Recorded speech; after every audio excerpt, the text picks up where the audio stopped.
ሰላም ጤና ይስጥልን። ይህ ኢትዮ ማለዳ ነው። በያላችሁበት ሰላማችሁ ይብዛ። ወደ ትግራይ የምንሰማው እጅግ አሳዛኝ እየሆነ ነው። የራበው ሰው የሚወስነው ብዙ ነውና ዛሬ የፕሬዝዳንቱን ቢሮ ጥሰው ገብተዋል። ዛሬ ሞቀሌ ሰልፍ ያካሄዱት ተፈናቃዮች የትግራይ ክልል ፕሬዝዳንት ጽህፈት ቤትን ግቢውን ጥሰው ገብተዋል። በትግራይ ጦርነት ከምዕራብ ትግራይና ሌሎች የኤርትራ አዋሳኝ አካባቢዎች የተፈናቀሉ ዜጎች ናቸው። ተፈናቃዮች በተደጋጋሚ መንግስት ወደ ቀያችን እንዲመልስ ብንጠይቅም ምላሽ አጥተናል ሲሉ በምሬት ገልጸውታል።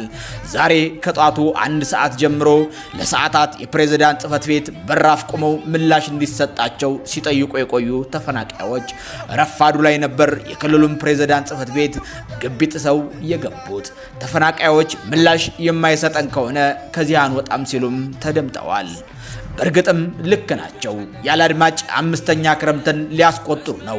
የዝብራ ደጃፍ ሳይዘጋ ያድራል ነውና የብልጽግናውም የህዋቱም የመቀሌውም የአዲስ አበባው መንግስት አንዳቸው ለአንዳቸው ነገሩን እየገፉ ጌታቸው ረዳ ወደ ስልጣን መጣ፣ አመታትንም አስተዳደረ።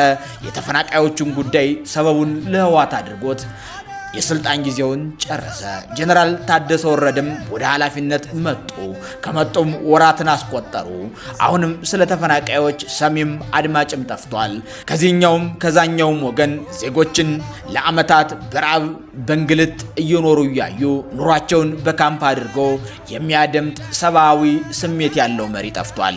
ከሁሉም መንደር የተፈናቃዮች ጉዳይ ፖለቲካ ሆኗል።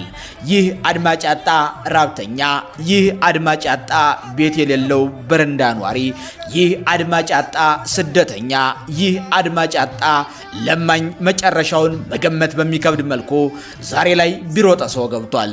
ነገ ከዚህ የከፋ እንደሚሆን ጥርጥር የለውም። በዚህ ቆየን። ይህ ኢትዮ ማለዳ ነው።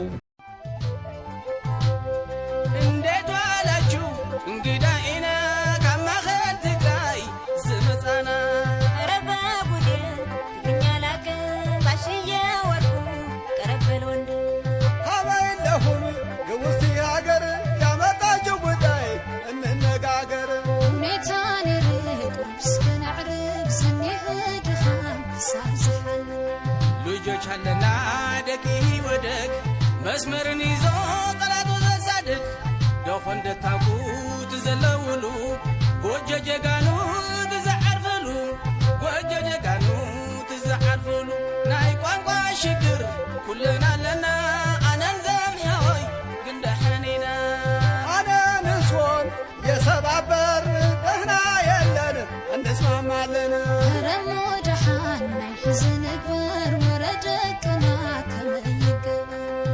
ልጆችም አሉ ከአማራ ቆልኦ